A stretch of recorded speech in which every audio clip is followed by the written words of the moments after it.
안녕하세요. 강의 힐링 캠핑 TV를 운영하는 박찬무입니다. 오늘은 어르신 여러분 매일 공복에 이것 반 스푼만 드셔도 치매 걱정 안 하셔도 됩니다 라는 주제를 가지고 말씀드리겠습니다. 어르신 여러분, 등푸른 생선을 먹으면 머리가 좋아진다는 말 들어보신 적 있으세요? 바로 오메가3 지방산 때문입니다. 그럼 어르신 여러분, 식물 중에서 오메가3 지방산이 가장 많이 들어있는 식물이 무엇인지 혹시 아십니까? 바로 들깨입니다. 그런데 최근에 밝혀진 놀라운 사실은 들깨에서 짜낸 들기름이 기억력과 학습 능력을 높여주어 치매를 예방해 준다는 사실이 처음으로 과학적으로 밝혀졌다는 사실입니다. 어떠세요? 어르신 여러분, 참으로 놀라운 사실이지요. 그럼 이와 관련된 실험을 한번 살펴볼까요? 영상 제작자가 어르신들께서 이해하기 쉽게 말씀드리겠습니다. 이 연구는 부산대학교와 농촌진흥청에서 공동으로 이루어진 연구 결과입니다. 이 연구팀은 기억력과 인지 능력이 손상된 쥐들에게 들기름과 그리고 옥수수 기름 그리고 올리브 기름을 각각 2주간 먹였다고 합니다. 그 이후에 들기름을 먹은 쥐와 먹지 않은 쥐의 기억력과 인지력을 테스트를 했습니다. 테스트한 결과 들기름을 먹은 쥐가 먹지 않은 쥐보다 공간과 물체 인지 능력이 1.5배 높았고, 그리고 장기 기억을 평가하는 수중 미로 실험에서도 훨씬 빨리 목적지에 도착했다고 합니다. 어떠세요, 어르신 여러분? 결과가 놀랍지 않습니까? 그러면서 이 연구를 주도한 한 연구자는 들기름을 성인 기준으로 작은 스푼으로 하루에 한 스푼 정도 드시면 이런 효과를 얻을 수 있다고 합니다. 들기름뿐만 아니라 들깨 가루를 이용한 다양한 요리를 통해서 섭취하여도 그 같은 효과를 볼 수 있다고 밝혔습니다. 그래서 오늘은 먼저 들기름을 먹으면 왜 치매가 다가오지 못하는지 알아보고, 이어서 들깨를 어떻게 먹으면 치매 예방과 뇌 기능을 향상시키는지 말씀드리겠습니다. 그리고 들기름의 보관법과 부작용에 대해서 간단히 말씀드리겠습니다. 그럼 먼저 들기름을 먹으면 왜 치매가 다가오지 못하는지 말씀드리겠습니다. 어르신 여러분, 들기름을 먹으면 왜 치매가 다가오지 못할까요? 참 궁금하시지요? 그 이유를 말씀드릴까요?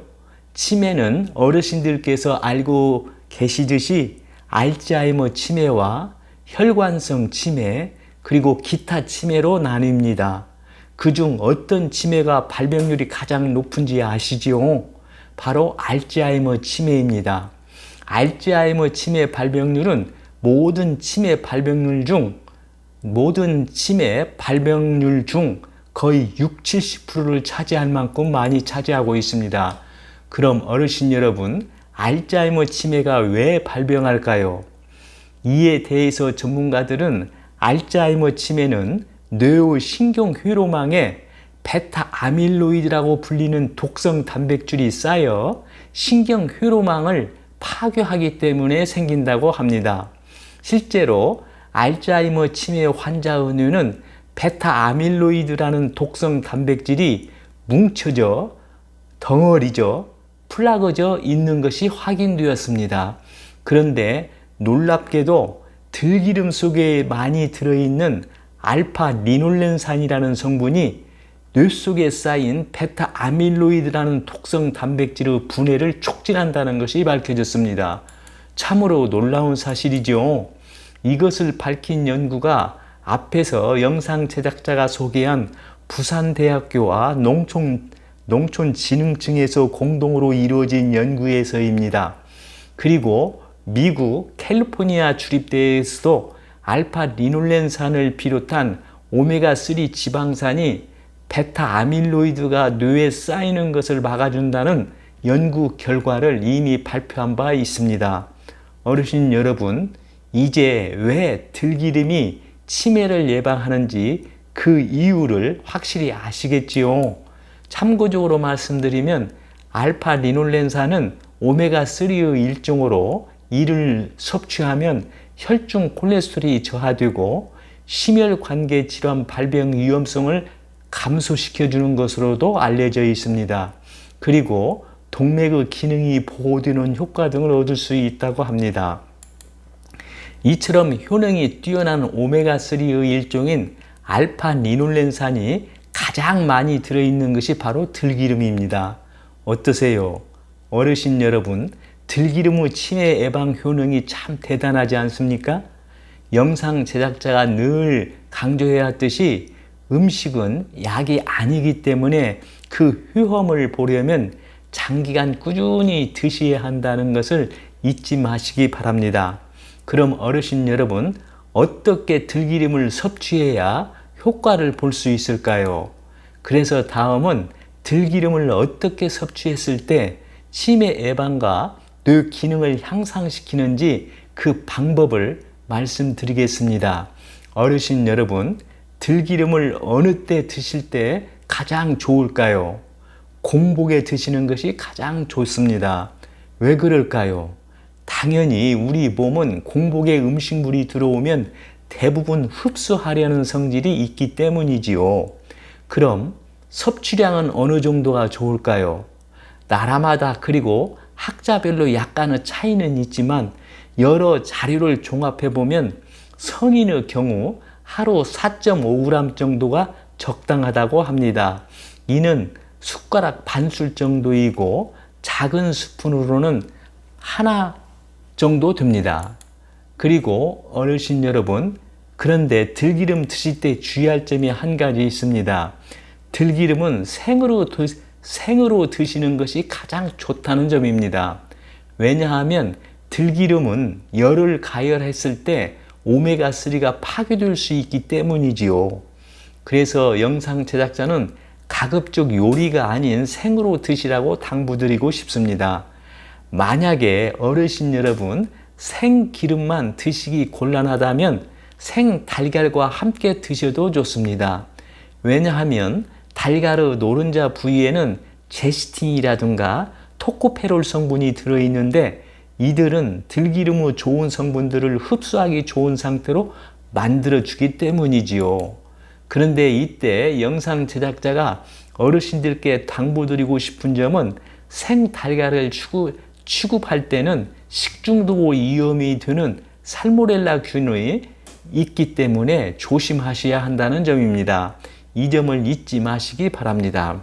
만약에 생으로 드시기 어려워서 두부 부침을 해 드신다거나 요리에 사용해 드실 수도 있지만 이렇게 섭취할 경우 영상 제작자가 앞에서 말씀드린 것처럼 오메가3가 열로 인해 파괴될 수 있을 뿐만 아니라 들기름의 불포화 지방산이 포화 지방산으로 바뀌기 때문에 바람직하지 않다고 영상 제작자는 생각합니다. 그뿐만이 아닙니다. 들기름을 가열하면 아크롤레인이라는 발암물질이 생성되기까지 합니다. 어떠세요? 어르신 여러분, 들기름을 가열하면 부작용이 너무 크지 않습니까? 그래서 반찬이나 볶음 요리를 할 때는 마지막에 식감을 살리기 위해 살짝 둘러도 들기름의 영양은 그대로 흡수되면서 음식 본연의 맛을 살릴 수 있기 때문에 좋은 방법이라고 영상 제작자는 생각합니다. 즉, 들기름은 모든 요리에서 먹기 직전에 첨가해 드시는 것이 좋습니다. 또 가급적이면 들기름을 활용하여 나물 무침이나 나물 요리를 섭취하는 게 좋습니다. 왜냐하면 열에 약한 특징을 갖고 있기 때문이지요. 그리고 육류 섭취 시에도 소금 기름장에 참기름보다 들기름을 사용하는 게 좋습니다. 이 점도 참고하시기 바랍니다. 다음은 끝으로 들기름 보관법과 부작용에 대해서 말씀드리겠습니다. 어르신 여러분, 들기름의 특징 중 하나가 무엇인지 아십니까? 바로 들기름은 다른 기름보다 산패의 속도가 매우 빠르다는 점입니다. 왜냐하면 참깨에는 들깨에 없는 산패 억제물이 들어있지만 들깨에는 그런 물질이 들어있지 않기 때문이지요. 그래서 영상 제작자가 앞에서 말씀드린 것처럼 들기름은 적절한 보관법으로 보관하지 않거나 올바른 방법으로 요리하지 않으면 발암물질이 생성되는 것입니다. 어르신 여러분, 가정에서 기름이나 양념통을 어디에 둡니까? 보통 주방에서 조리하는 경우 기름이나 양념 등을 사용하기 편하도록 팔을 쭉 뻗으면 닿기 쉬운 가스레인지 뒤편이라든가 싱크대 쪽에 많이 두는 경우가 많지요.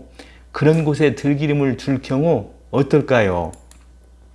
열이나 빛, 공기 등의 접촉으로 인해 쉽게 산패될 위험이 큽니다.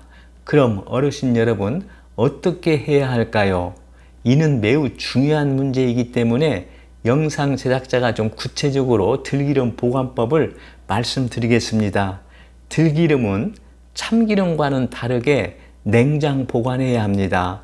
들기름에 들어있는 오메가3는 공기 중에 쉽게 산화되기 때문에 온도에 민감합니다.